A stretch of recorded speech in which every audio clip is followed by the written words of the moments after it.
des référés de la Cour des comptes sur la situation des finances publiques 2019 à 2020.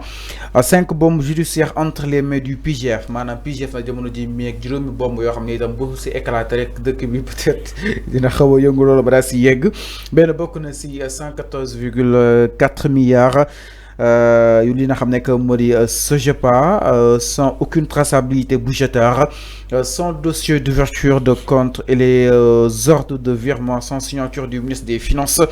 Manam téeméeri milliards yi daal toftal ko ak ñeent nag foofu c'est daal que ce que SOGEPA te amul benn traçabilité waaye itam amul aussi signature au ministère des Finances. Bokk na aussi les dépôts à terme d'un montant de 140 milliards 87 millions 194 249 francs yoo xam ne itam versé wuñu ko foofu daanu trésor avant.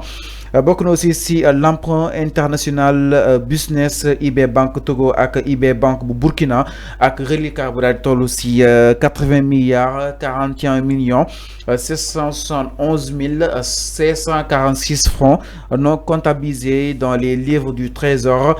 Aussi les certificats nominatifs d'obligation évalués à 576 milliards impliquant l'Ansar Auto et dont certains ont été signés après la présidentielle du 24 mars. Et enfin, beaucoup nous si les conventions de substitution à milliards avec les sociétés Diamond Oil and Gaz, Immolan Motor, aussi Computerland, Carrefour Automobile, Bassi Soret Mine SA, entre autres, Alpha Monek, 5 dossiers yo xamni tam ben bi ñu koy évaluer à 114 milliards, BNB à 141 milliards, BNB à 80 milliards, quatrième bi 176 milliards, ak aussi convention yi nga xamni tam signé ko ak certaines sociétés gazières concrètement. Enfin au finish ma ni kon milliards yi boobu ba tey mi ngi révélé wu mu nekk dossier yoo xam ni itam le PGF teg na si loxo concrètement 5 bombes judiciaires entre les mains du PGF naka na ko daal di jàngatee. Oui lii dafay ñëw firndeel li procureur financier bi doon wax monsieur Silla le procureur Abdoulaye Silla lu mu doon wax ni que le but du pôle financier judiciaire, le but recherché, ce n'est pas d'arrêter des personnes, mais c'est de récupérer l'argent qui a été détourné, l'argent qui a été volé par des tiers. Nous retrouver cet argent-là. Mota, Mangi Fateliko Kerog, la conférence des 3 procureurs, nous doon insister du fait que à l'interne, ce qui se fait en interne, ils sont en train de récupérer de l'argent. Dans les trimestres, les 3 mois, ils ont récupéré plus de 200 millions. Tay ñu ngi wacc 15 millions yo xamantene ces 15 millions ont été déposés sous forme de caution. Tout ça dafay ñëw firndel tay li ngay lire ni sank li que de l'argent a été dilapidé donc ci ay des sociétés yo xamantene des sociétés appartenant à l'État qui soit ay signature de contrat yaa ma neex ou bien ci ay marché référentiel yoo xamante ne dañ ko jox ci ay nit yoo xamante ne non pas ñoom ñoo gagné marché yooyu mais dañ leen dimbali parce que seen xarit lañu xarit Macky Sall la wala xarit ki moom wala ki yore ki gagné marché bi ministre bi gagné marché bi xaritam la.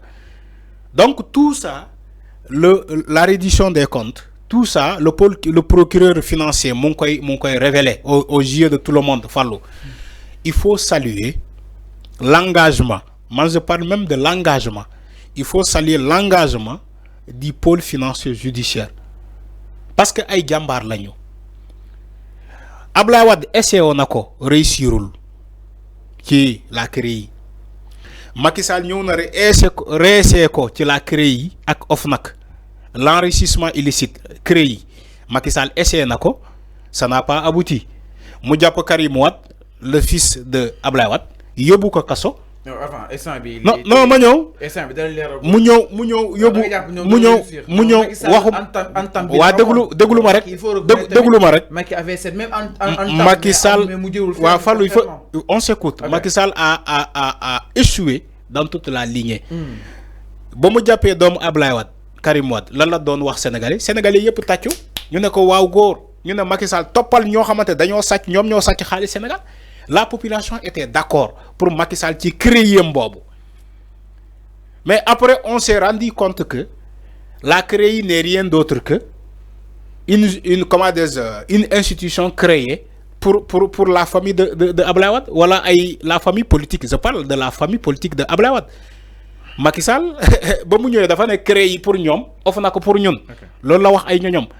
Macky Sall ba mu ñëwee en 2012, il a dit je vais enrichir personne. Du ma jàppale kenn, du ma jël ma famille dugal ko ci la chose politique. Ci la chose de l'État. Mais il n'a pas respecté sa parole. Macky n'a pas respecté sa parole. Moo tax ma ne la tey ñii ils doivent apprendre d'y passer. Des erreurs d'y passer. Que ça soit Bassirou Diomaye Faye, qui est le président de la République aujourd'hui, que ça soit le Premier ministre Ousmane Sonko, ils doivent apprendre tous des erreurs d'y passer de Macky Sall et de Abdou Diouf ak Senghor. Et réussir là où les autres ont échoué. Surtout la justice. Senghor a échoué la justice. Abdou Diouf a échoué la justice. Macky Sall, Abdoulaye Wade dafa échoué la justice. Macky Sall gën a daanu moom Macky Sall moom échoué dafa daanu ba xalangu ci justice. Macky dafa daanu ci justice ba xalangu. Au moins signalé décision de justice dañ koy respecter mais Macky Sall moo ñëw mu ne décision de justice dañ koy respecter dañ koy jëfee ñu génnee ko ay décision de justice moo taxaw mu ne du ko respecter moom dafa daanu ba xalangu.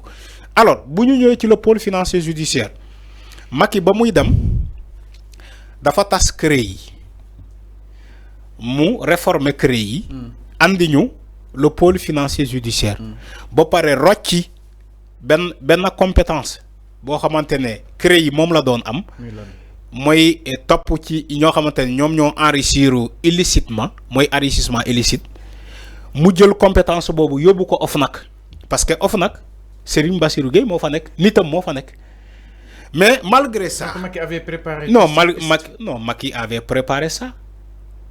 Macky avait préparé sa suite parce que ay ñoñom ñoko doon ne Macky yow bo démé kañ la ñuy bayal fi yaay faté ay nit daano nañu tok assemblée nationale mu ne ko ñu ne ko Macky yaa ngi dem de bo démé kañ nga ñuy bayal fi.